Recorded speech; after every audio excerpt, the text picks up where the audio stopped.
विनाशिकारिकम् नमामि विघ्नेश्वरपादपङ्कजम्।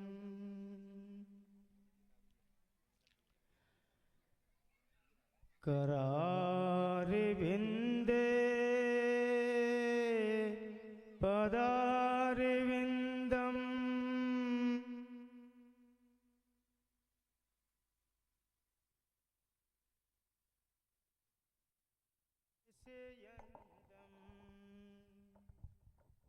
वटस्य पत्रस्य पुटे शयानम् बालं मुकुन्दं मनसा स्मरामि। गोपालबालं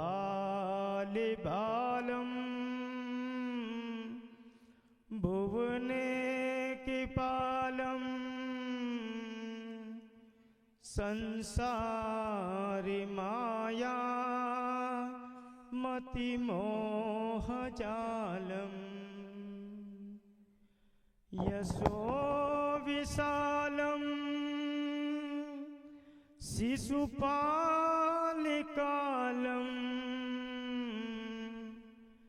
बालं मुकुन्दं मनसा स्मरामि। लोकाभिरामं रणरङ्गधीरं राजीवनेत्रं रघुवंशनाथं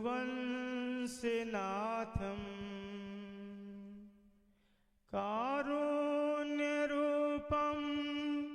करुणाकरं तं श्रीरामचन्द्रं शरणं प्रपद्ये। मनोजवं मारुततुल्यवेगं जितेन्द्रियबुद्धिमतां वरिष्ठं वातात्मजं वानरयूथमुख्यं श्रीरामदूतं शरणं प्रपद्ये। वसुदेवसुतं देवं कंसचाणूरमर्दनं देवकी परमानन्दं कृष्णं वन्दे जगद्गुरुं। गुरुर्ब्रह्मा गुरुर्विष्णु गुरुर्देवो महेश्वर गुरुर्साक्षात् परं ब्रह्म तस्मै श्री गुरुवे नमः। आओ हनुमंत बिराजिए कथा कहूँ मति अनुसार। प्रेम धरी गादी धरो हे पवन कुमार। बोलिए श्री कृष्णचंद्र भगवान की जय। बोलिए रामचंद्र भगवान की जय।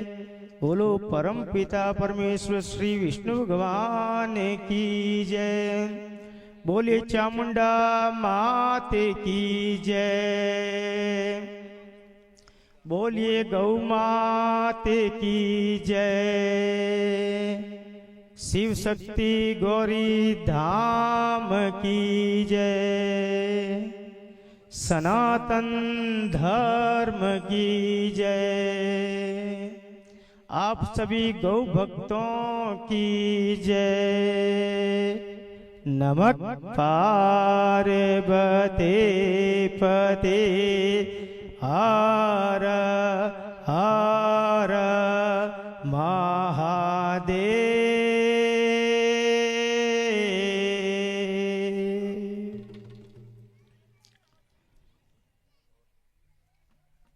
सभी सनातनी धर्म प्रेमी बंधुओं,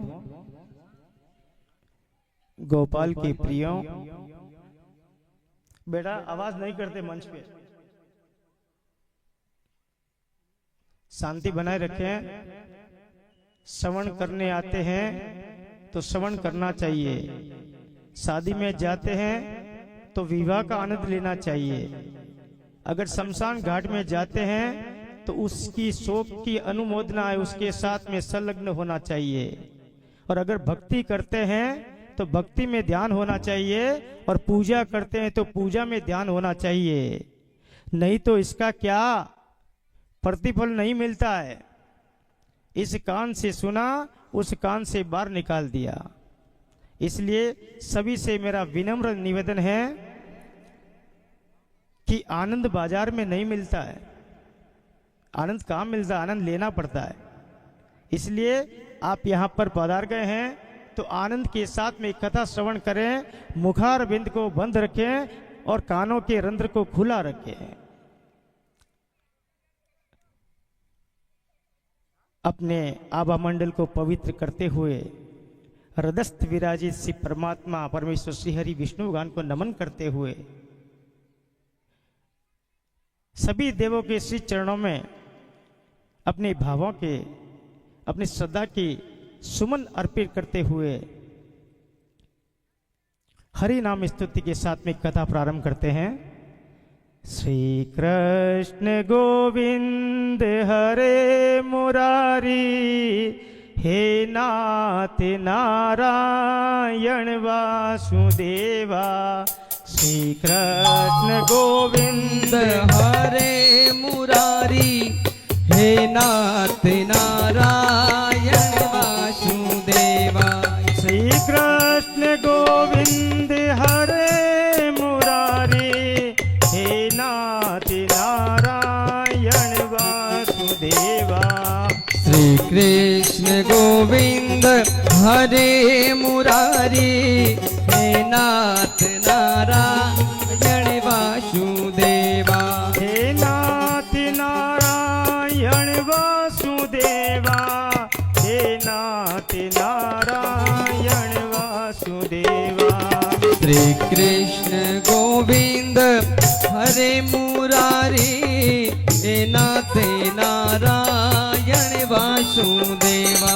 हे नाथ नारायण वासुदेवा, हे नाथ नारायण वासुदेवा। हे नाथ नारायण वासुदेवा, हे नाथ नारायण वासुदेवा। हितमाति स्वामी सखा हमारे, हे नाथ नारायण वासुदेवा। श्री कृष्ण गोविंद हरे मुरारी, हे नाथ नारायण वासुदेवा।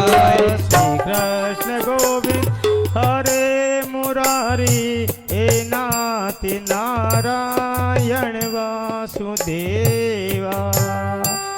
जय जय श्री राधे।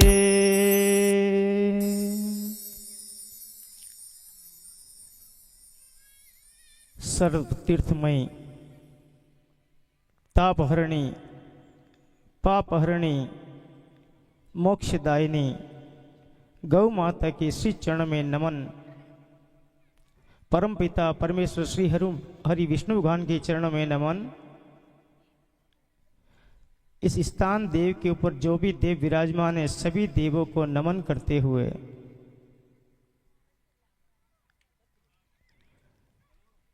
सभी माता पिता गुरुदेव को नमन करते हुए आपके हृदयस्थ विराजित परम पिता परमेश्वर विष्णु भगवान को नमन करते हुए गौ कथा प्रारंभ करते हैं। उसके पहले गौ कथा के जो नियम होते हैं वो मैं आपको बता देता हूँ। आज किसी कारणवश पास में कोई ऐसी अकस्मात घटना घट गई थी, उस हिसाब से कथा के अंदर विलंब हुआ, क्योंकि वो कार्य भी संपन्न करना बहुत जरूरी था। इसलिए इस कार्य को देरी से प्रारंभ किया गया। कल से कथा का समय फिक्स 1 बजे प्रारंभ हो जाएगा। कथा पांडाल के अंदर प्रवेश करने के पहले बाहर पानी का एक टब बना हुआ है, उसके अंदर अपने पद प्रक्षाल करके अंदर आवें। गेट के ऊपर तिलक और माताएं बहनें बिंदी लगाकर प्रवेश करें। पंचगव्य आपको वहां पे दिया जाएगा। बिना पंचगव्य लिए कोई कथा पांडाल में प्रवेश नहीं करेगा। चप्पल आपके जो भी है बाहर वहीं पे खोल के रखें, क्योंकि पंचगव्य लेने से क्या होता है, जैसे ही आप पद प्रक्षाल करते हैं, तिलक से अपने मस्तक से ऊपर विराजित देव को प्रणाम करते हुए जैसे ही पंचगव्य का आचमन करते हैं, तो पंचगव्य क्या करता है, आपके समस्त पापों को दूर कर लेता है। पहला कदम आप जब बढ़ाते हैं तो गौ कथा में आने के पहले धर्म संबंधी जो भी आपने पाप किया है वो पाप उसी क्षण समाप्त हो जाता है। जैसे ही आप दूसरा कदम बढ़ाते हैं तो अर्थ संबंधी किसी को दिल के अंदर तकलीफ हुई है तो दूसरा कदम रखते ही आपका क्या, कथा पांडाल में प्रवेश करने के पहले अर्थ संबंधी पापों से मुक्ति मिल जाती है। जैसे ही तीसरा कदम आप कथा पांडाल के लिए बढ़ाते हैं तो मन विचलित हो जाता है। तो काम संबंधी कोई भी पाप अगर किया हुआ है तो उसी क्षण उसका क्या त्याग हो जाता है। और जैसे ही पांचवा का चौथा कदम आप कथा पांडाल के मुख्य द्वार के ऊपर रखते हैं तो आपके जन्म जन्मांतर के पापों से मुक्ति हो जाती है। और कथा श्रवण करते ही क्या, जब भी हम जाएंगे तो मोक्ष गति हो जाएगी। ये मेरा परम सौभाग्य है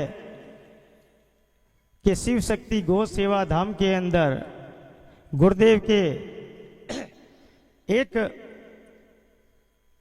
आदेश से इस दास को यहाँ पे कथा श्रवण करवाने का जो सुनहरा सौभाग्य प्रदान हुआ है, उसके लिए मैं गुरुदेव का भी आभारी हूँ और गौ शिव शक्ति सेवा धाम का भी आभारी हूँ मैं। जिस देव भूमि के अंदर कार्य होता है वो तीर्थमय बन जाती है। और ये देवभूमि कैसी है, ये गौशाला है, क्या है। और गौशाला के अंदर कथा श्रवण अगर करता है तो पहला कदम तो वैसे ही गौशाला में रखते ही समस्त पापों से मुक्ति हो जाती है। और गौशाला के अंदर कदम रखने से समस्त पापों की मुक्ति हो जाती है, मन पवित्र हो जाता है। और जो कथा अपन श्रवण करते हैं वो हृदय के अंदर उतर जाती है।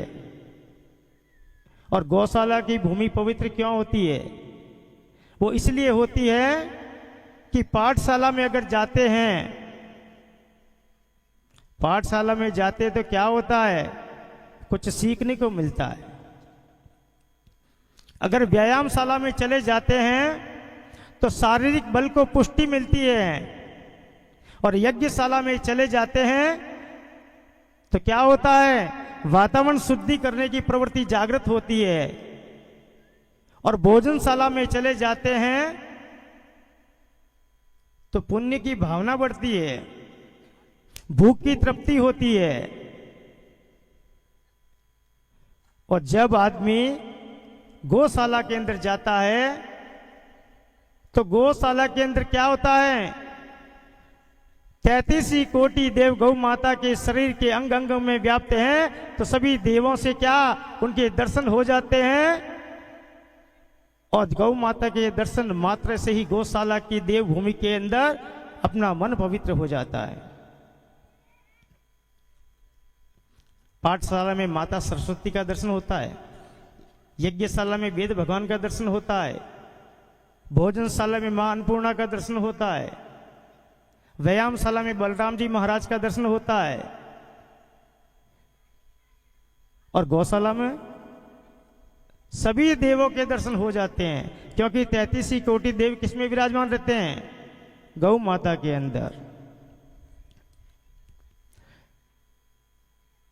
गौ कथा प्रारंभ करने के पहले एक संशय को दूर करना बहुत जरूरी है, क्योंकि जब तक वो संशय दूर नहीं होगा तब तक आप गौ कथा श्रवण करना आपके लिए हितकर नहीं होगा। वो संशय क्या है कि कुछ समुदाय के लोग गौ माता को क्या मानते हैं? एक दूध देने वाला पशु मानते हैं। क्या कहते हैं? कि दूध देने वाला पशु है। उनकी दृष्टि में वो क्या गौ माता नहीं है। तो मैं आपको 3 दृष्टांत देके 3 बातों से, पहला धर्म से, दूसरा व्यवहार से और तीसरा क्या, वैज्ञानिक दृष्टिकोण से आपको बताता हूं कि गौ माता पशु है या माता है। पहले धर्म की बात कर लेते हैं। जब 12 साल की उम्र के अंदर श्री कृष्ण भगवान, लड्डू गोपाल, छोटे छोटे पैर, छोटे छोटे हाथ, सुंदर सा उनका शरीर, माता से जिद करने लगे, मैया मैं गैया चराने के लिए जाऊंगा। तो माता ने क्या किया? लड्डू गोपाल को सुंदर से वस्त्र पहनाए, गहने पहनाए, सुंदर सी कंबली एक कंधे के ऊपर डाल दिया, लकड़ी हाथ में दे दिया और सुंदर तैयार करके उनको सुंदर सी एक क्या मोजड़ी की जोड़ी लेके आए, चप्पल की जोड़ी लेके आए, हीरे जड़ित उसके ऊपर जड़े हुए थे वो लेके आए और श्री कृष्ण भगवान को कहा कि ये जूते भी पहन के जाओ, रास्ते में क्या कंकड़ पत्थर होंगे, कांटे होंगे, तो पैरों के अंदर क्या दर्द होगा और तुम छोटे छोटे क्या कोमल से पैर है, सहन नहीं कर पाओगे। कृष्ण भगवान ने कहा, हे मैया मैं चप्पल नहीं पहनूंगा। क्या कहा? कि मैं चप्पल नहीं पहनूंगा। माता ने जिद किया, नहीं तू छोटा है, तू सहन नहीं कर पाएगा, पथरीली जमीन है, चप्पल पहन के जाना पड़ेगा। तो जिद किया कृष्ण भगवान ने कि मैं चप्पल नहीं पहनूंगा। तो माता ने कहा, कोई बात नहीं, चप्पल मत पहन, तू जा, लेकिन जाने के पहले चप्पल अगर नहीं पहनता उसका कारण मुझे बता के जा। अब कारण माता के मुंह से कहलवाते हैं। माता को कहते हैं, माता तू मंदिर जाती है, भगवान की पूजा करने जाती है, तू चप्पल पहन के जाती है क्या? मैया ने कहा, बेटा मैं वहां पे भगवान की पूजा करने जाती हूं, मैं चप्पल पहन के कैसे जाऊं? लड्डू गोपाल ने कहा, हे मैया तेरे मंदिर में कितने भगवान हैं? कि 5 मूर्तियां लगी हुई है, तो तू 5 मूर्ति के लिए चप्पल पहन के नहीं जाती है, और जिस मैया के शरीर के अंदर 33 कोटि देव विराजमान है उसके पीछे चप्पल पहन के कैसे जाऊं? तो आप बताइए,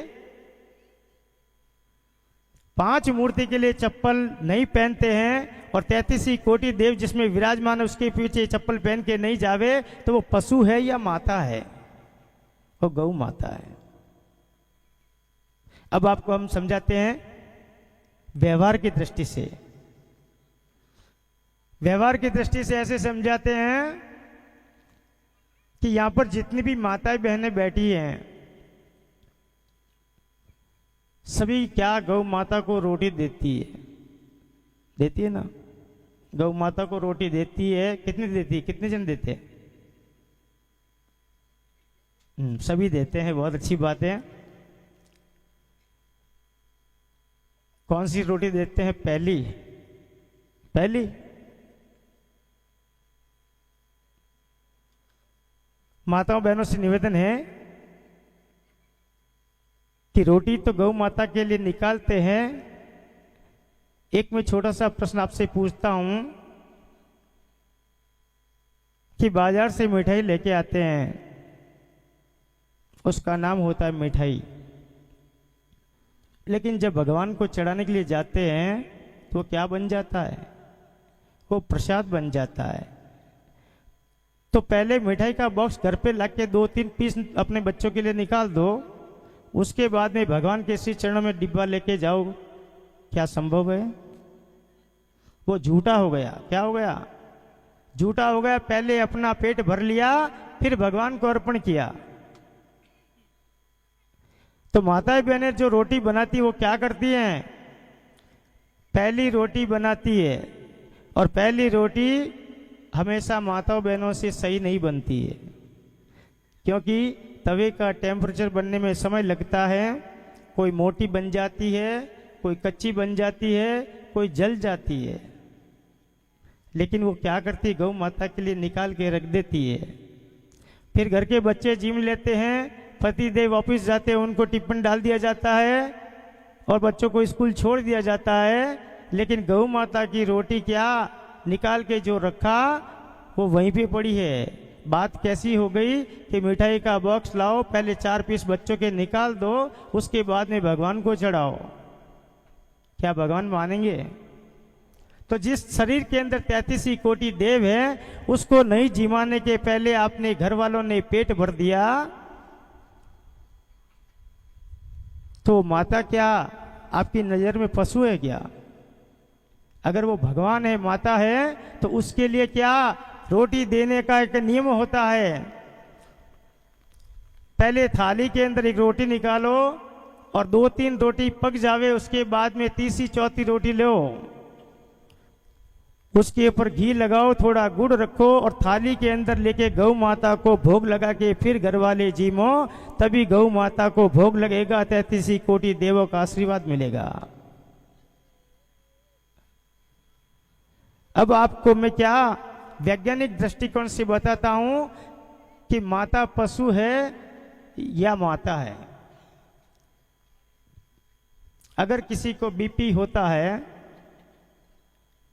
वैज्ञानिक भी मानते हैं इस बात को, अच्छे अच्छे डॉक्टर मानते हैं, अगर आपको बीपी होता है और बीपी की अगर मान लो हाई टेम्परेचर ज़्यादा से ज़्यादा 120 होना चाहिए, लॉग होना चाहिए 80, लेकिन अब आपने डॉक्टर के पास में जाके आए और आपका बीपी हैवी रेंज से बढ़ा हुआ है, आप कोई टैबलेट नहीं लीजिए, कोई गोली नहीं लीजिए और सीधा गौशाला में जाइए, गौ माता के शरीर के ऊपर क्या हाथ घुमाइए, 4-5 बार हाथ घुमाइए, फिर डॉक्टर के पास में चले जाइए, आपका बीपी एकदम नॉर्मल बताएगा।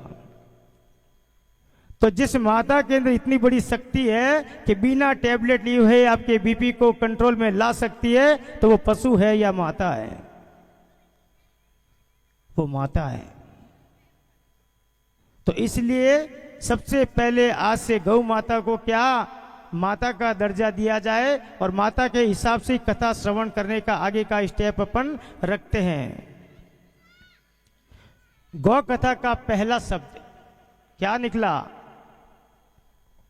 2 ऋषिगण थे, देशांतर करके निंडोला नदी के तट के ऊपर आकर खड़े हो गए। बहुत दुखी थे, मन के अंदर व्याकुल थे, एक दूसरे से बात कर रहे थे।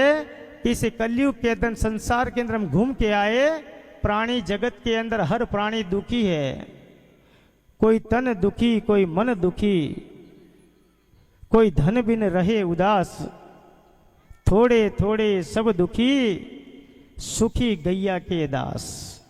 जो गैया की सेवा करता वही सुखी है, बाकी क्या कोई तन से दुखी है, कोई मन से दुखी है, कोई धन से दुखी है, कोई किसी दो दुख से दुखी है, कोई संतान से दुखी है, नाना प्रकार के दुख व्याप्त हैं। लेकिन ईश्वर क्या करता है?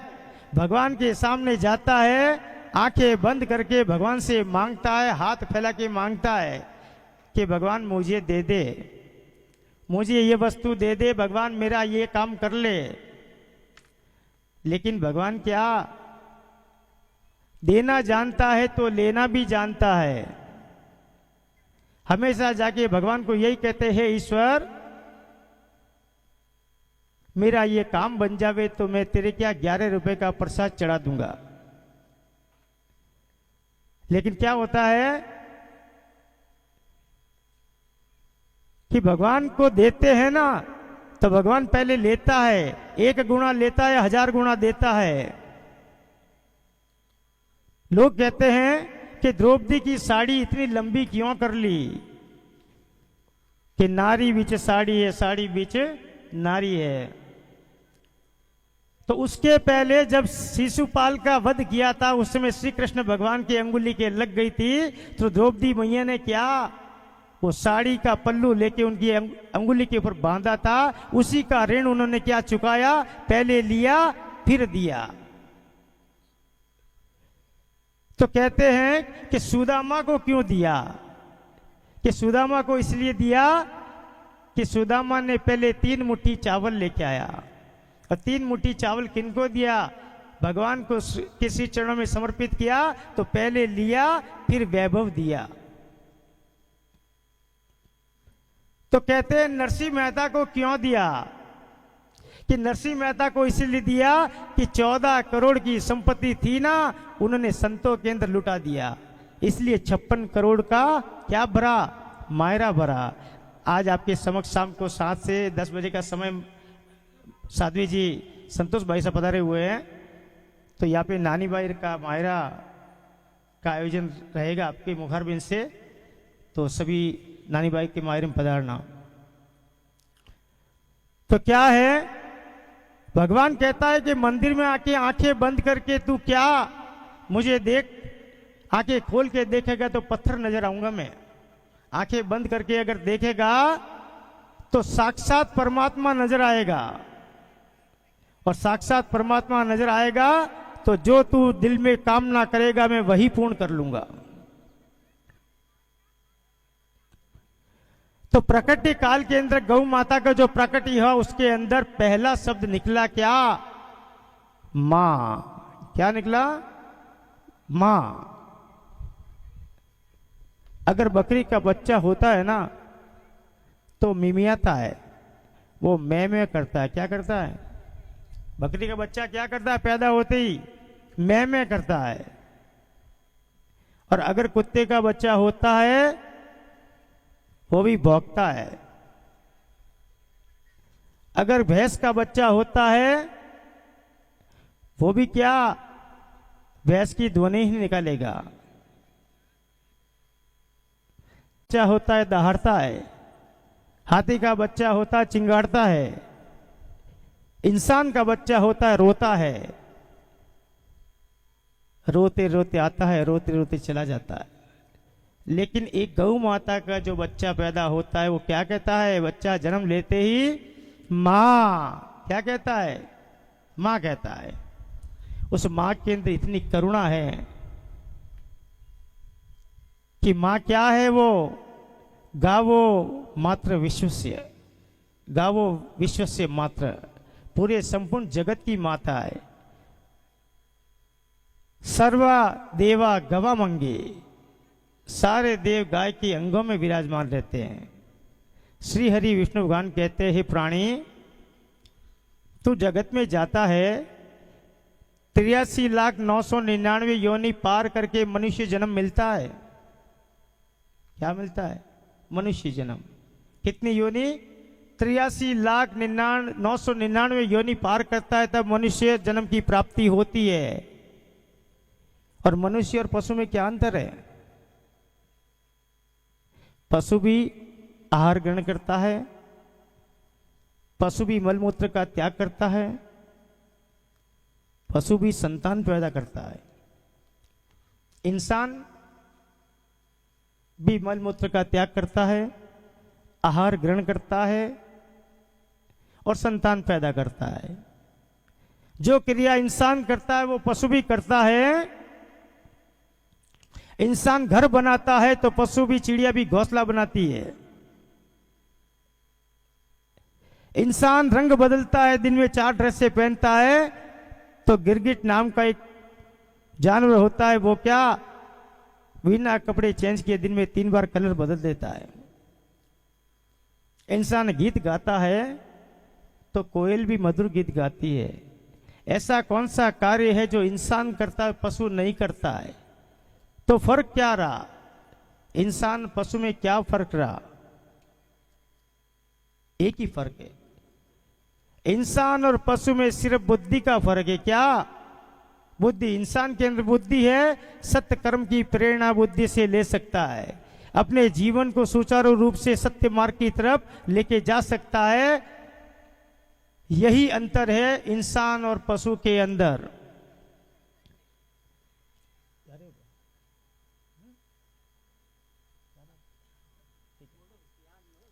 अच्छा,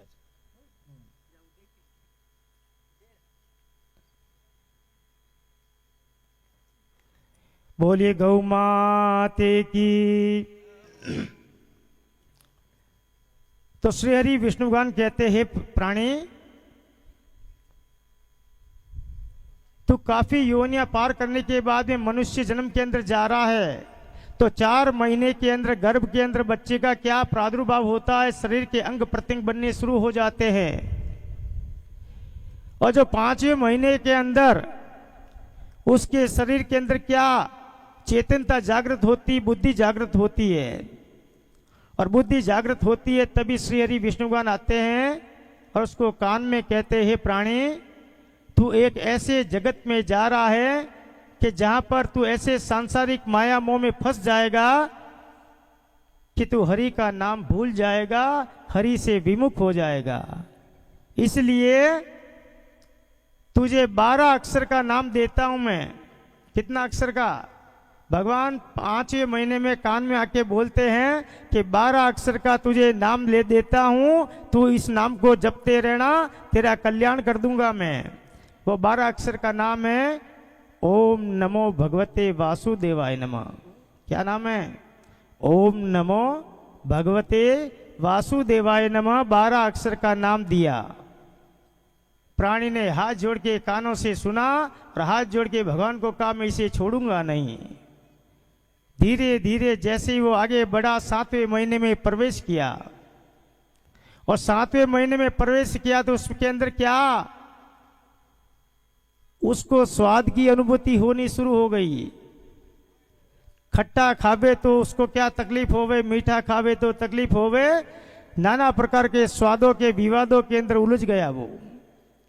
तब भगवान आते 7वें महीने में वापस, हे बेटा अभी तू बाहर नहीं गया है, 2 महीने पहले तुझे 12 अक्षर का नाम दिया था और तू स्वाद के विवाद में फंस गया है, इसलिए मुझे तेरे ऊपर दया आ रही है। मुझे पता है तू याद नहीं करेगा। जा तेरे मैं क्या करता हूं, 12 से भी कम कर लेता हूं, तुझे 3 अक्षर का नाम देता हूं, वो रट लेना, उसी से तेरा कल्याण कर दूंगा। और 3 अक्षर का नाम क्या देते हैं? ओम नमः शिवाय। क्या देते हैं? ओम नमः शिवाय। हे प्रभु, अब मैं ओम नमः शिवाय को नहीं छोड़ूंगा, मैं इससे बराबर याद रखूंगा और ओम नमः शिवाय, ओम नमः शिवाय करता रहूंगा मैं। धीरे धीरे प्राणी 9वें महीने में प्रवेश करता है। और 9वें महीने में प्रवेश करता है तो उसके अंदर चंचलता व्याप्त हो जाती है। वो शरीर के अंदर इधर उधर क्या कीटाणु काटते तो भटकना शुरू कर लेता है, अपने ध्यान को विचलित कर लेता है। कुछ दर्द होता है तभी इधर उधर भटकना शुरू कर लेता है। तो भगवान आते हैं, कहते बेटा अभी द्वार से बाहर नहीं गया है और तू नाम को भूल के क्या भटकाव में पड़ गया है, तो इसलिए मुझे तेरे ऊपर और दया आ रही है। 3 अक्षर का नाम भी मुझे पता है तू नहीं ले पाएगा, इसलिए तेरे क्या मैं 2 अक्षर का नाम देता हूं। तो 2 अक्षर का नाम ले लेगा, मैं तेरा जीवन सुधार दूंगा, तेरा कल्याण कर दूंगा। और 2 अक्षर का नाम क्या है? राम। तू बैठते उठते हर समय क्या बोला कर? राम राम बोला कर, राम राम बोला कर, तेरा कल्याण कर दूंगा। अब वो प्राणी धरती पे आने की तैयारी कर रहा है। एक पवन वेग का झोंका ऐसा आता है कि उस धरती के ऊपर उस प्राणी का जन्म हो जाता है। और जन्म होने के बाद में क्या वो रोता है, वो प्राणी रोता है। क्यों रोता है? कि जगत की दुनिया को देख के रोता। उस समय श्री हरि विष्णु भगवान से बात करता था। तब अंतिम बार भगवान एक बार आता है, अंतिम बार भगवान गर्भ से लगा के कंटिन्यू उसको क्या बराबर समय समय पे चेता रहा है। लास्ट समय के अंदर भगवान आते हैं, हे प्राणी, धरती के ऊपर जन्म तूने लिया है और लेते ही रोना शुरू कर लिया तूने। तू रोते रोते ही जिंदगी पूरी करेगा, मुझे पता है। कभी तू धन के लिए रोएगा, कभी संतान के लिए रोएगा, कभी पारिवारिक सुख के लिए रोएगा, और इस रोने के चक्कर के अंदर तू मुझे भूल जाएगा। इसलिए तेरे में और हल्का कर देता हूं, एक अक्षर का नाम दे देता हूं तुझे। एक अक्षर का नाम ले लेगा तो तेरा मैं क्या कल्याण कर दूंगा। और एक अक्षर का नाम क्या है? वो एक अक्षर का नाम है ओम। ओम एक अक्षर का नाम है। ऐसा कोई वेद मंत्र नहीं है कि जिसके आगे ओम नहीं लगता है। आदमी जब भी उठता है तो ओम कहता है, बैठता है तो ओम कहता है, चलता है तो ओम कहता है। ब्राह्मण अगर फोन से बात करता है या सामने से कोई मिल जाता है, क्या कहता है? हरि ओम, हरि ओम। ओम क्या है? ब्रह्मांड की पहली शक्ति है। ओम ब्रह्मांड की पहली शक्ति है। जब ब्रह्मांड के अंदर अंधकार था, शून्य सा ब्रह्मांड था, उस शून्य से ब्रह्मांड के अंदर परमात्मा ने एक ध्वनि का उच्चारण किया, जिसे कहा ओम। और ओम की ध्वनि तीनों लोकों के अंदर क्या गुंजायमान हो गई? भूत, भविष्य और वर्तमान, तीनों क्या ओम है। ओम एक ऐसी सकारात्मक शक्ति है कि शरीर के अंदर संपूर्ण चेतना को जागृत कर लेती है।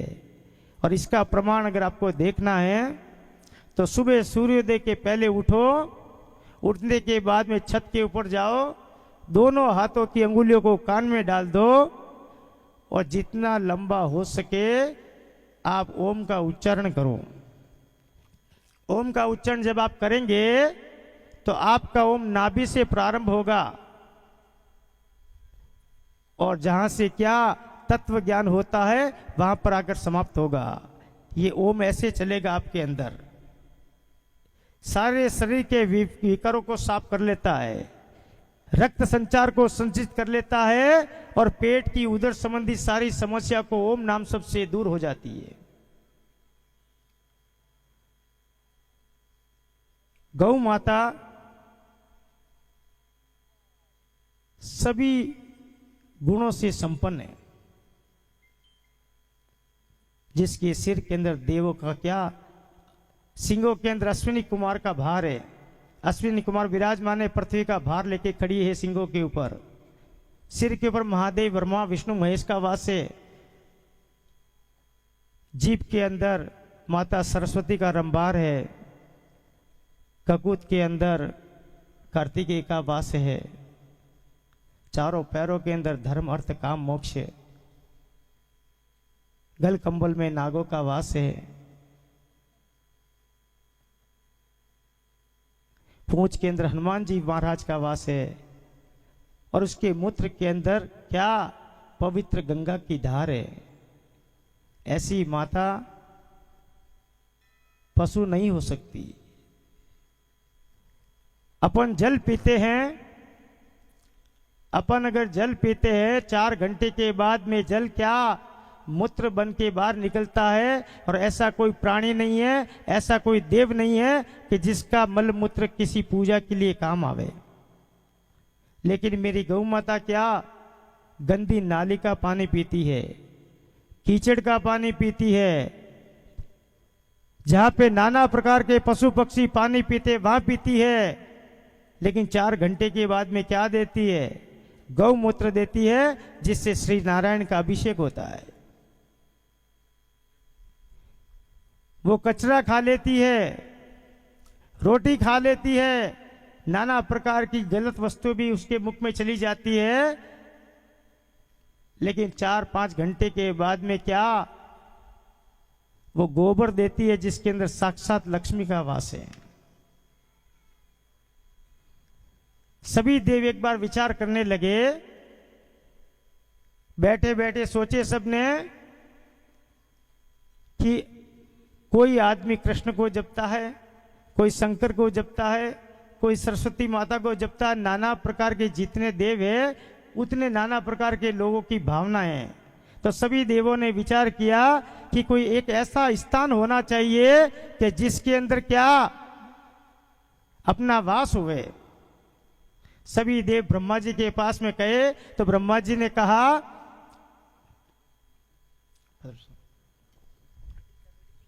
अच्छा गाड़ी करो, कोई बात।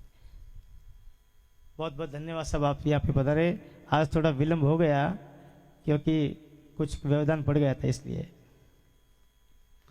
कल समय पे 1 बजे चालू हो जाएगी।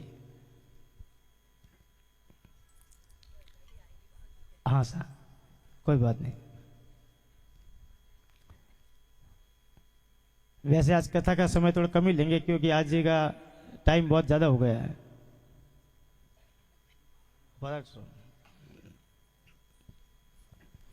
बोलिए गंगा मैया की जय, बोलिए गौ माते की जय। तो सभी देवों ने विचार करते हुए ब्रह्मा जी ने कहा, जाओ एक ही प्राणी है गौ माता, जिसके शरीर के अंदर सभी अपना स्थान बना लो। तो शरीर के अंग अंग के अंदर देवों ने अपना स्थान बना दिया और रोम रोम के अंदर ऋषि गणों ने अपना स्थान बना दिया। सारे स्थान परिपूर्ण हो गए। हनुमान जी महाराज ने पूंछ के अंदर अपना स्थान बना लिया। सारा शरीर क्या सभी देवों से क्या भर गया। अब उससे शरीर के अंदर सारे देव बैठ गए, लेकिन दो देव बच गए। वो बच गए गंगा मैया, यमुना मैया और लक्ष्मी माता। गंगा मैया और लक्ष्मी माता दोनों आए, हाथ जोड़ के प्रार्थना करने लगे कि हे गंगा मैया, हे गौ मैया, हमें स्थान दो। माता ने कहा कि आप, मेरा शरीर भर चुका है, किसी प्रकार का कोई स्थान नहीं है।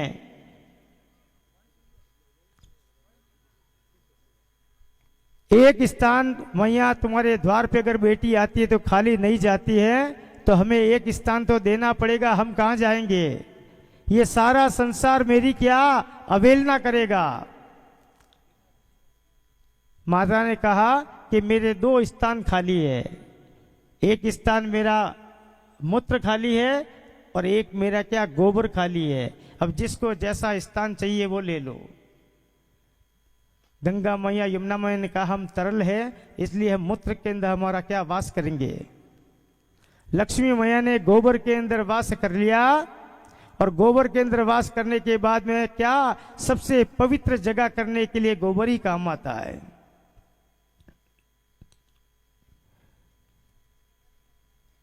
आज की कथा के अंदर ज्यादा समय नहीं लेंगे,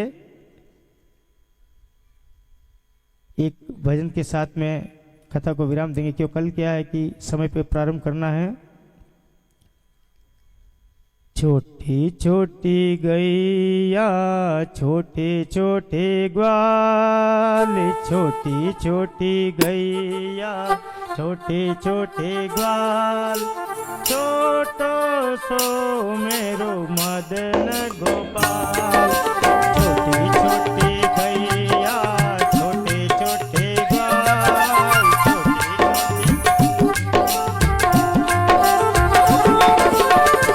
छोटो सो मेरो मदन गोपाल।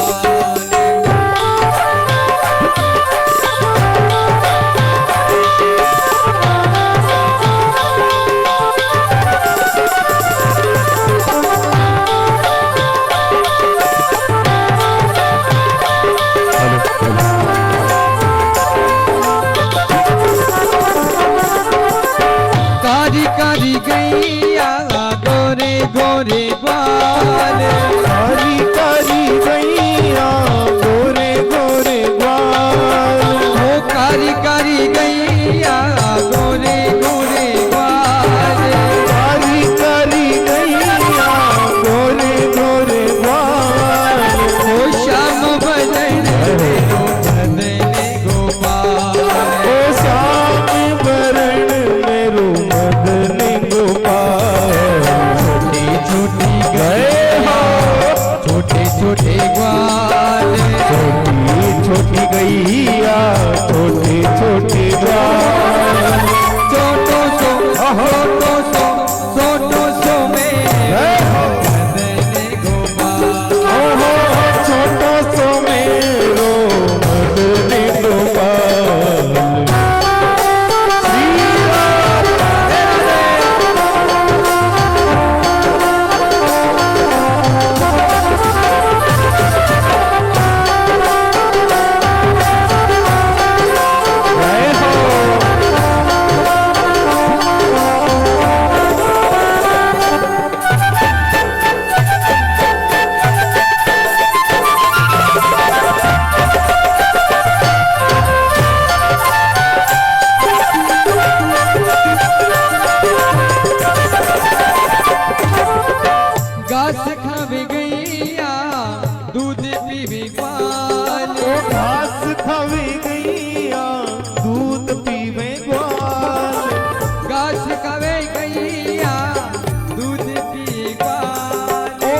छोटी छोटी गैया छोटे छोटे ग्वाल छोटो सो राधे। छोटो सो मेरो मदन गोपाल।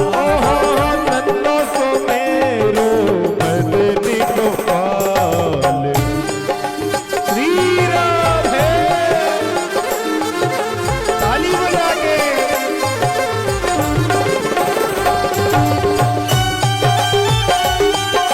हरि बोल।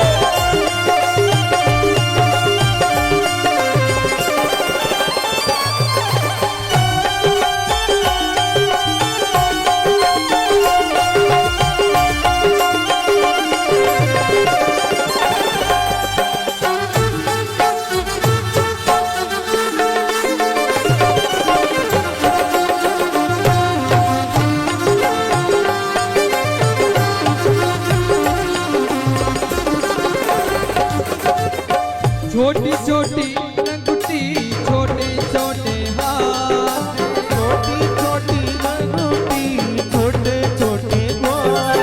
ओ छोटी छोटी लंगुटी छोटे छोटे हाथ। छोटे छोटे लंगोटी छोटे छोटे ग्वाल। ओ बंसी बजावे मेरो मदन गोपाल। ओहो बंसी बजावे मारो मदन गोपाल। छोटी छोटी गैया छोटे छोटे ग्वाल। अरे छोटी छोटी गैया छोटे छोटे ग्वाल। छोटो सो मेरो मदन गोपाल। ओहो छोटो सो मेरो मदन गोपाल। श्री राधे।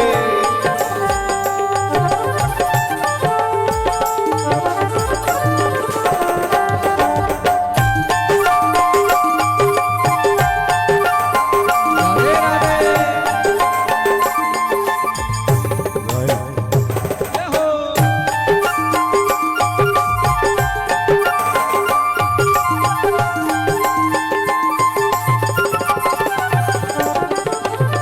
छोटी छोटी सखिया मधुबन बाग। ओ छोटी छोटी सखिया मधुबन बाल। वो छोटी छोटी सखिया मधुबन बाग। ओ छोटी छोटी सखिया मधुबन बाल। वो राज नचावे मेरो मदन गोपाल। ओहो रास नचरे मारो मदन गोपाल। छोटी छोटी आइए। गैया छोटे छोटे ग्वाल। अरे छोटी छोटी गैया छोटे छोटे ग्वाल। छोटो सो मेरो मदन गोपाल। ओहो नन्नो सो मेरो मदन गोपाल। श्री राधे। ताली बजा के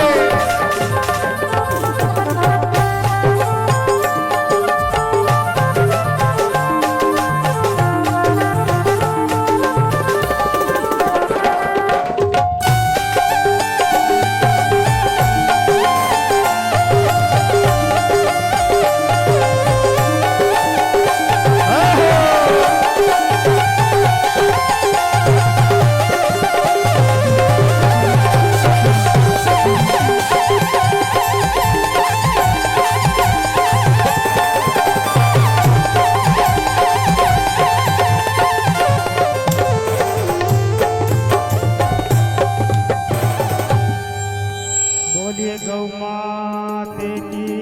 हो। जैसे गौ माता माता है,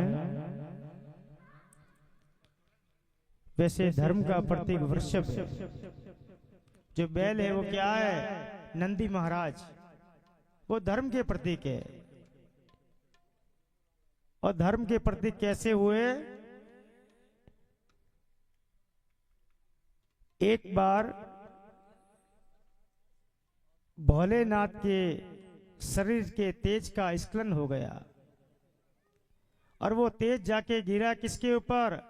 ऋषि महात्माओं के ऊपर जाके गिरा। ऋषियों ने श्राप दिया कि जिसका भी ये तेज गिरा है उसके शरीर में इतनी जलन हो जावे कि वो सहन नहीं कर पावे। उस तेज के प्रभाव से, उस श्राप के प्रभाव से भोलेनाथ के शरीर के अंदर इतनी जलन हो गई कि वो तीनों लोगों के अंदर घूम गए, लेकिन उसको क्या, उनको इलाज संभव नहीं हुआ कहीं पे। वो गोलोक में चले गए और गोलोक में जाके गैया मैया खड़ी थी और गैया मैया के गर्भ के अंदर प्रवेश कर गए। जैसे ही शंकर भगवान गर्भ में प्रवेश कर गए तो क्या ब्रह्मांड के अंदर हाहाकार मच गया और सृष्टि की रुकावट हो गई। सारे देव शंकर भगवान को ढूंढते ढूंढते गोलोक धाम में पहुंचे। वहां जाके देखा कि गैयों के बीच के अंदर एक छोटा सा बछड़ा खेल रहा है, वही वृषभ महादेव है। वो वृषभ क्या है? नीलमणि नील वृषभ है, वो महादेव है। और वृषभ ध्वज कैसे बना कि सभी देवों ने हाथ जोड़ के कहा, हे महादेव, जिस वृषभ स्वरूप के अंदर आपका प्रतिरूप आया है इसे स्वीकार कीजिए। और महादेव ने उसको क्या, अपना वाहन बना लिया और वाहन बना के धर्म की पताका को उसके ऊपर लगा दिया, इसलिए वो बन गए क्या, वृषभ ध्वज। और जब वृषभ ध्वज बन गए तो देवों ने कहा कि पशुओं के क्या पति हो, पशुओं के नाथ हो, तो पशुपति विश्वनाथ बन गए। धर्म की पताका से वृषभ ध्वज बन गए और पशुओं के पति होने से, नाथ होने से क्या, पशुपति नाथ बन गए। आगे सतयुग के अंदर ये हुआ। फिर त्रेता के अंदर भगवान श्री रामचंद्र भगवान, ऐसा कोई देव नहीं है कि इस धरती के ऊपर जिसने अवतार लिया, जिसने सिर्फ गौ माता की रक्षा के लिए ही अवतार लिया, ऐसा कोई देव नहीं है। लोग कहते हैं कि धरती के ऊपर क्या सुख नहीं है। अगर धरती पे अगर सुख नहीं होता तो मेरे नारायण 24 अवतार लेकर धरती पर नहीं आते। 24 अवतार लेके धरती पे आए, सुख है इसलिए धरती पे आए।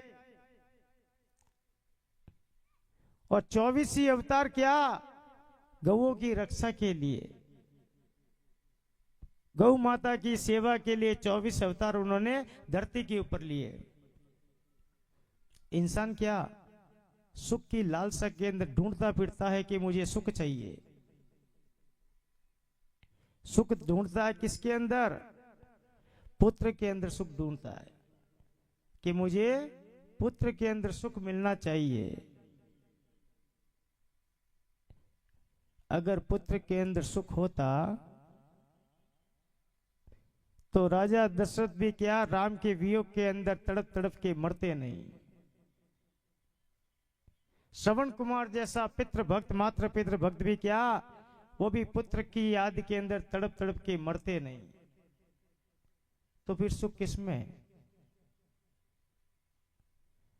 इंसान कहता है सुख तो फिर सोने में, गोल्ड, सोने में सुख है। अगर सोने में सुख होता तो स्वर्ण नगरी लंका भी जल के राख नहीं होती, रावण दुखी नहीं होता। अगर सोने में सुख होता तो राजा परीक्षित अपने भंडार कक्ष से एक सोने का मुकुट उठा के क्या, शिशुपाल का मुकुट लिया, अपने सिर के ऊपर रखा और एक ऋषि के गले में नाग डाल दिया मरा हुआ, और 7 दिन का श्राप लग गया कि तेरी तक्षक नाग के डसने से मौत हो जाएगी। तो फिर सुख किसमें? माताओं बहनों को अगर बोल देवे कि सोने का एक मंगलसूत्र या सोने के एक चैन पहन के पांडाल में सोने का कहे तो रात भर नींद नहीं आएगी। क्यों नहीं आएगी? कि ध्यान सोने में रहेगा। तो सोना क्या चैन हटा देगा, नींद उड़ा देगा वो, तो सोने में भी सुख नहीं है। तो फिर सुख किसमें है? तो इंसान कहता है कि मकान में सुख है। जब 2 कमरे का मकान था, आराम से सुखी जीवन व्यतीत कर रहे थे, फिर 14 कमरा का मकान बना दिया, झाड़ू पोछा लगाना भी भूल गए। उसके लिए भी क्या आदमी रखना पड़ता है, तो आदमी तन से दुखी, तो मकान से भी क्या वो सुख नहीं मिलता है। तो फिर सुख कहाँ है? सुख की तलाश में वो कहता है, तो फिर ऐसे करते गुफा के अंदर चले जाते हैं और वहां जाके भगवान की स्तुति करेंगे। तो भगवान की स्तुति के लिए अगर गुफा के अंदर जाता है, तो फिर मनुष्य जन्म में आया ही क्यों? क्योंकि मनुष्य जन्म क्या है, उसके अंदर आने के लिए भगवान भी तरसता है। मनुष्य जन्म में आया है तो सांसारिक सुख के साथ में ही हरि नाम करना चाहिए। तो कहता है कि फिर राम राम कहने से सुख मिलेगा। एक कोने में बैठ के मैं राम राम करता हूं।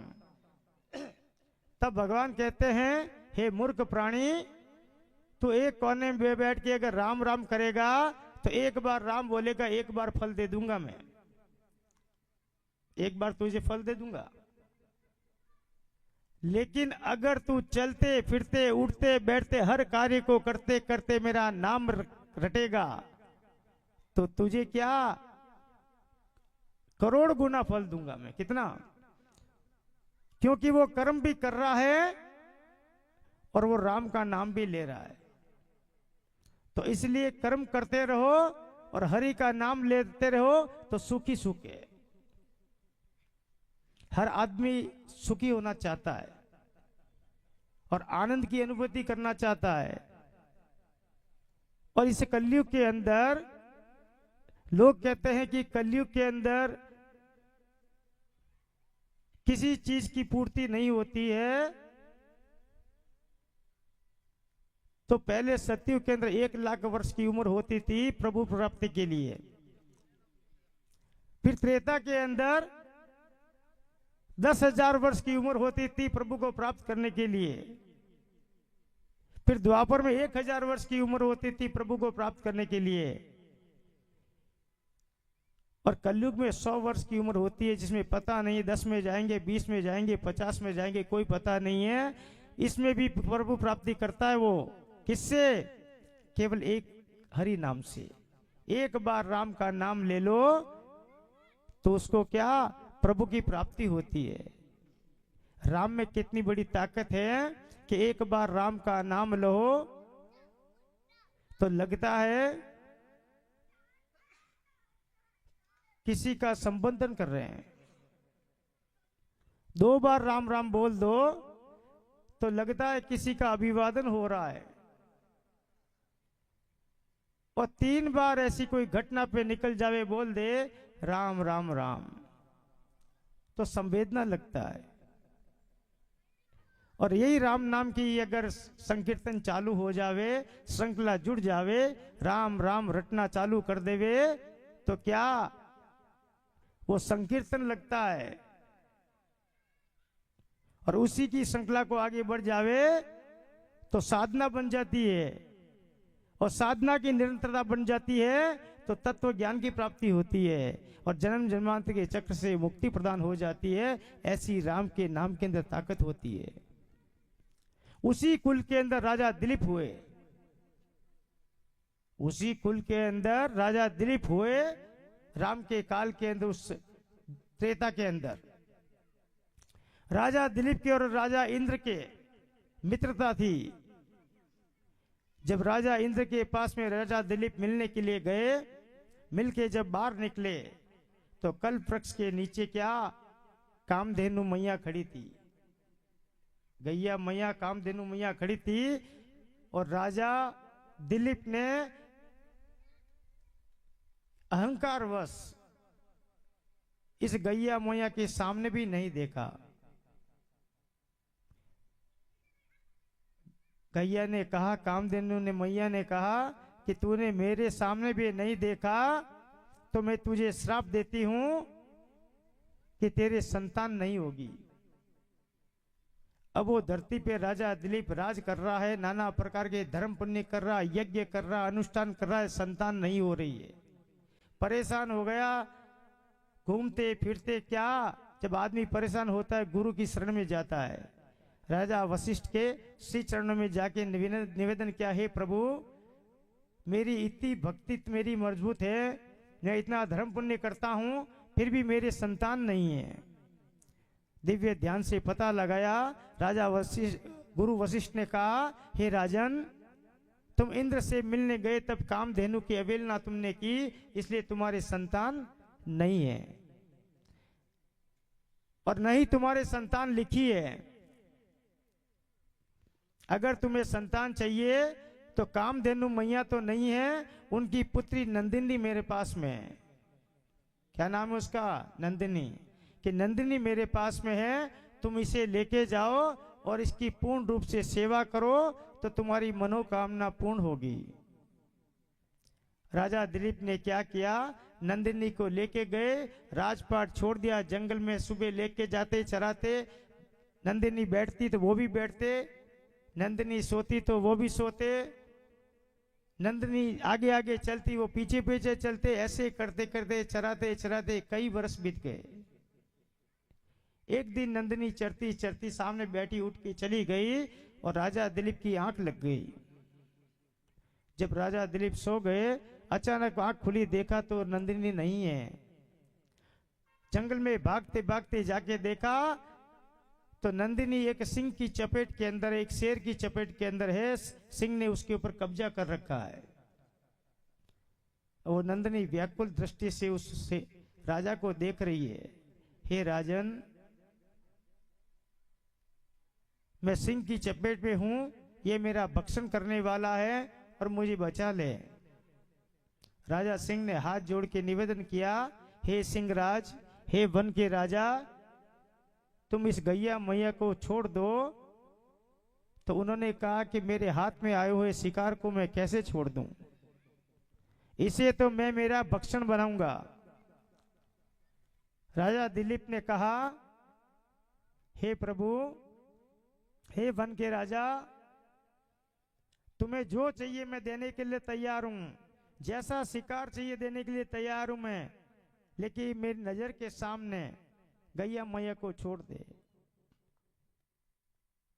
राजा वन के राजा ने कहा कि मैं इसे कोई हाल में नहीं छोड़ सकता। तो हाथ जोड़ के राजा दिलीप ने निवेदन किया, हे सिंह के राजा, हे वन के राजा, मेरे शरीर को तू ले ले, लेकिन गैया मैया को छोड़ दे। अब वो राजा हाथ जोड़ के विनय पूर्वक प्रार्थना कर रहा है, गैया मैया की आंखों से आंसू गिर रहे हैं। इधर गैया नंदिनी मैया, इधर सिंह खड़ा है, बीच में राजा खड़ा है। राजा ने हाथ जोड़कर घुटनों के बल बैठ के अपनी गर्दन नीचे झुका लिया और सिंह राज से कहा कि आप मुझे मेरा भक्षण कर लीजिए और गाय को छोड़ दीजिए। जैसे ही नजर झुका के आंखें बंद करके बैठे तो उसी समय नंदिनी के मुखार बिंद से आवाज निकली, हे राजा दिलीप, ये जो सिंह था ये भी मेरी माया का था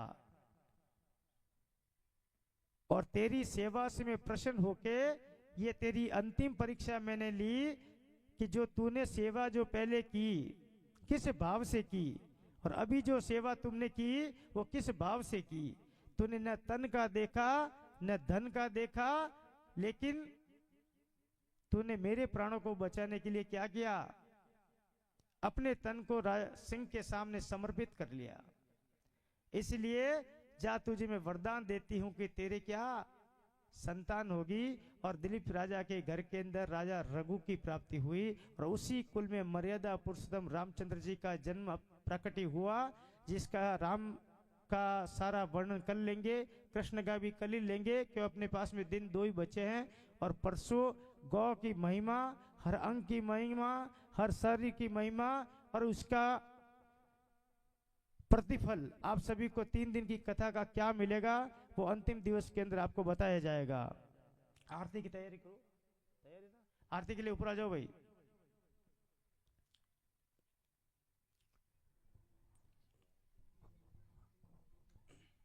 आरती की तैयारी होती तब तक जय जय राधा रमण हरि बोल, जय जय राधा रमण हरि बोल, जय जय राधा रमण हरि बोल, जय जय राधा रमण हरि बोल, राधा रमण हरि बोल, जय जय राधा रमण हरि बोल।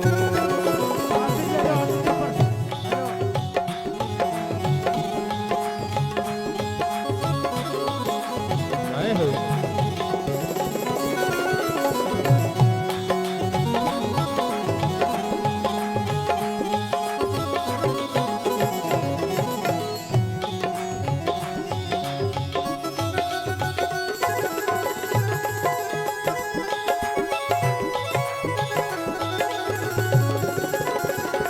जय जय राधा रमण हरि बोल, जय जय राधा रमण हरि बोल, हो जय जय राधा रमण हरि बोल, जय जय राधा रमण हरि बोल, हो जय जय राधा रमण हरि बोल, जय जय राधा रमण हरि बोल, जय जय राधा रमण हरि बोल। राधे राधे।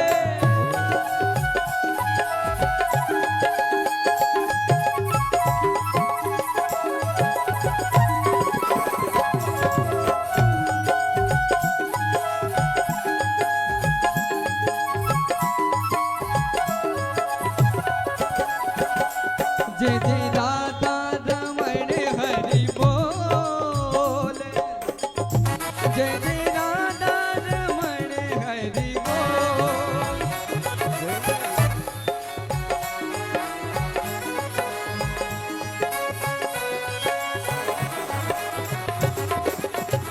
हो जय जय राधा रमण हरि बोल, जय जय राधा रमण हरि बोल। प्रभुरि घोरं करुणावतारं संसारसारं भुजगेन्द्रहारं सदा वसन्तं हृदयारविन्दे भवं भवानी सहितं नमामि। ॐ जय गौ माता मैया जय धेनु माता मुकुंद विधाता उमापति मुकुंद विधाता उमापति सीतापति ध्याता ओम जय गौ माता जय जय।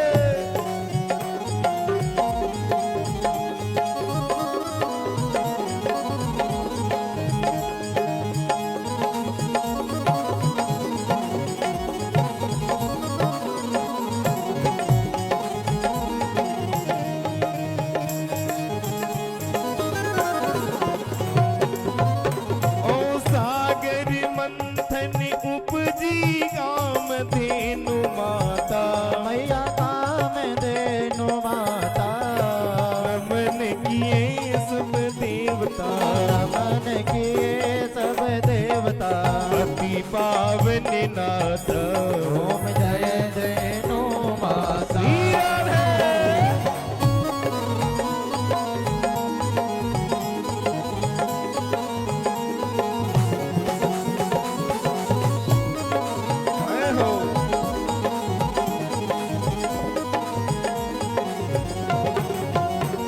तनुजा जो तुमसे जन्मी नंदिनी नाम रचे नंदनी नाम रचे इसी वशिष्ठ की शक्ति माता जय हो।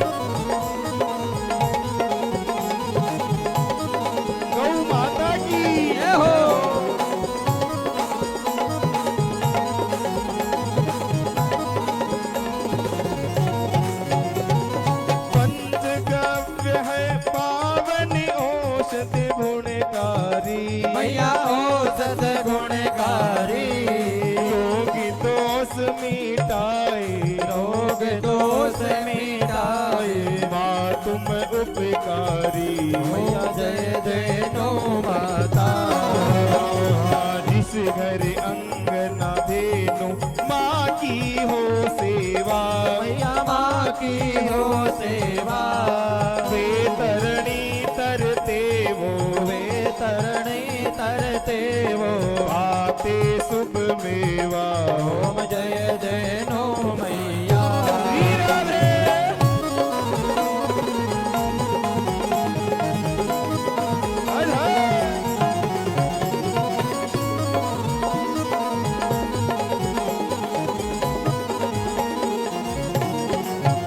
ओ सुखमती सुख फलदायक है संकट त्राता मैया है संकट दाता जो जन करते सेवा जो जन करते सेवा मोक्ष सुफल पाता ओम जय जय नो माता शुभमती शुभ फलदायक जो जन करते सेवा मैया जो जन करते सेवा मोक्ष सुफल जन पाता मोक्ष सुफल जन दाता वो मनोदर जाति ओम जय जय नो मैया जय गौ माता मैया जय देनो माता ओ मैया जय जय नो माता मुकुट विधाता उमापति मुकुंद विधाता उमापति सीतापति दाता ओम जय जय नो मैया जय जय गौ मैया ओम जय जय नो मैया जय जय गौ छाटा लग गया नीम आपका शरीर का छाटा लग गया किसर का नाम ले वो परमेश्वर का ओ छाटा लग गया रोली का नाम ले वो शिव गौरी का ओ छाटा लग गया चंदन का नाम ले वो रघुनंदन का छाटा लग गया भस्मी का नाम ले वो माँ लक्ष्मी का छाटा लग गया अम्बू का नाम ले वो शिव शंभू का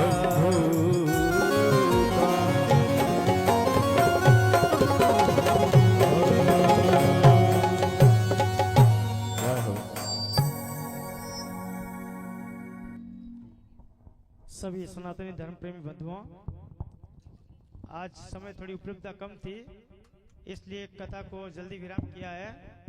कल समय पर आप पधारना, कथा का आनंद कल आराम से आपको और ज्यादा देंगे।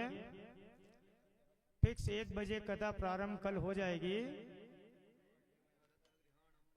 और इस आश्रम के अंदर गुरुदेव की असीम कृपा है, कोई प्राणी भूखा नहीं जाता है, इसलिए प्रसाद गुरुदेव की कृपा है। यहाँ पे आप प्रसाद लेके जाना। हाँ बाबूजी, शाम 7-10 बजे नानी भाई रो मायरो है, तो आप सबने पधारनो है, क्योंकि गौ माता की कृपाओं गौ कथा वेरी है।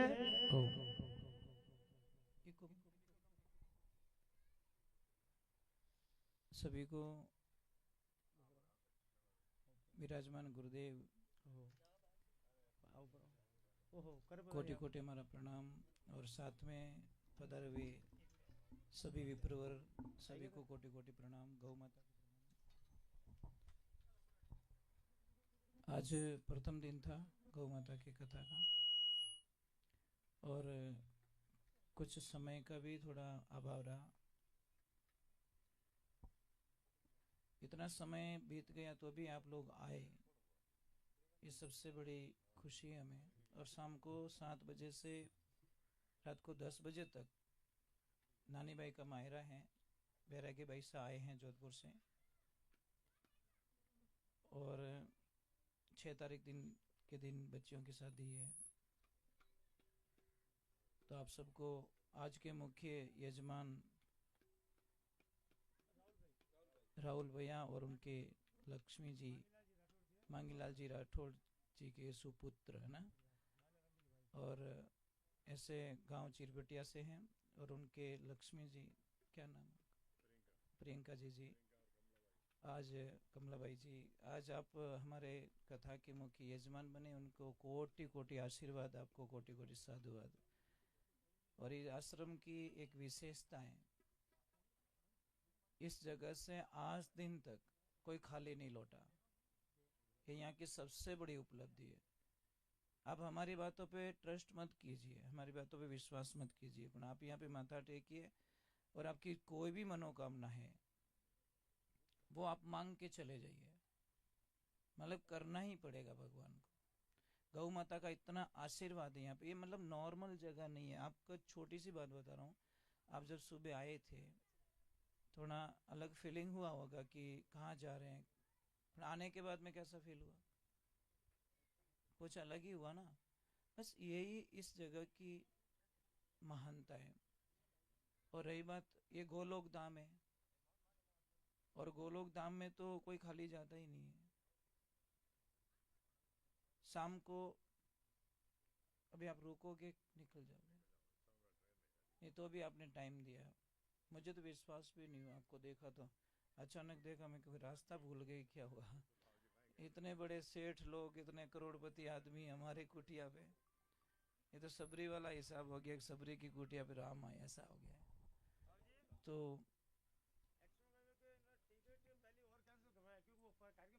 जी जी जी जी जी जी, हरे कृष्ण। धन्यवाद आपको। गौ माता आपको खूब लक्ष्मी देवे, खूब धन देवे, खूब आदर देवे, यही प्रार्थना। शाम को सबकी प्रसादी यही है, पूरे आसपास के जितने भी गांव हैं। तो सामरा ऐसे बाबूलाल जी सबको बोल दिया हमने कि सामरे टाइम रो कोई चूल्हो मती बाल दो, पर चूल्हो बालो ला तो था पापरा भागी बनला, मारो कोई दोष नहीं है। पहले भी 7 दिन का भंडारा चला था उसमें, और अभी तो आज प्रथम दिन है थोड़ा। और आया करो, कभी मैं सूरत आऊंगा तो आपसे जरूर मिलूंगा। बालाराम जी तो आते रहते पूरा परिवार के साथ। बाजू में मैं आई गया दुकान पहले से सकते में थी, हमें बालाराम दुकान आप बता रही है हमारा ओपनिंग टाइम है, और तो बटे बाजू में ले भाई साहब हमें हाजिरी टैली देवनी आप, चाहे 5 मिनट भी रुक जाओ, हाँ, परंतु और गांव में प्रचार करो। कथा करती क्या, कथा व्यथा मिटाती है, कथा दुखों को साइड में करती है, कथा एक जीने की राह दिखाती है, कथा एक नई जीवन में एक एनर्जी प्रोवाइड करती है, कथा यही तो करती है ना। ठीक है, सबको मेरा को। और प्रसाद लिए बिना कोई जाना मत, प्रसाद भंडारा चालू है। के लोग थोड़े बहुत ज़्यादा आज भूखे हो गए थे, हाँ। और हमारे परम शिष्य हैं राणावास से, बहुत साईनाथ मंदिर के गौशाला है ना, मंदिर भी है, वहाँ के अध्यक्ष महोदय ट्रस्टी हैं। आप स्पेशल बम्बई से आए हैं और प्रयाग गए थे, प्रयाग से वापस, तो ये भी बहुत बड़ी उपलब्धि। अबे आप तो 2-3 दिन रहो,